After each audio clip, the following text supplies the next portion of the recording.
Amazing grace. A poignant moment for a country raw with emotion. How sweet the sound. A memorial service was held Wednesday for Heather Heyer, the 32-year-old woman killed last Saturday in Charlottesville, Virginia, after a car plowed into a crowd during a clash between white supremacists and counter-protesters. Heather's mother pleaded with the country to fight racist groups. They tried to kill my child to shut her up. Well, guess what? You just magnified her.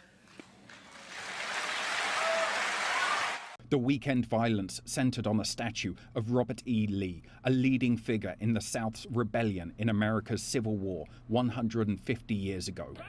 Far-right groups descended on Charlottesville to protest a plan to take down the monument.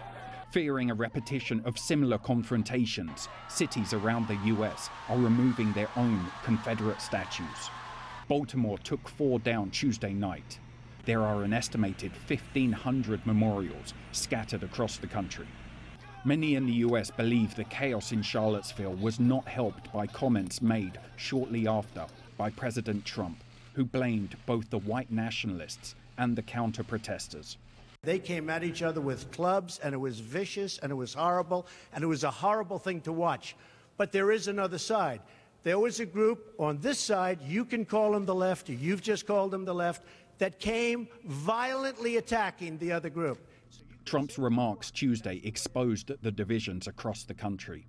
They also split his own party. Former presidential candidate John McCain tweeted, "There's no moral equivalency between racists and Americans standing up to defy hate and bigotry.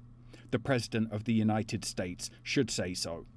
Critics of Trump say his recent outburst is just the latest in a line of racially charged comments, going back to when Trump announced he was running for president in 2015.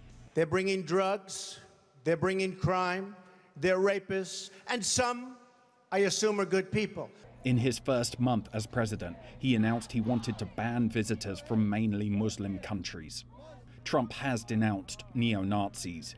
Yet the far right say it's emboldened under Trump's presidency. The president's words have revealed profound divisions in the country. Some of his supporters say that instead of unifying America, he is aggravating an already emotional issue. Toby Muse, CGTN, Washington.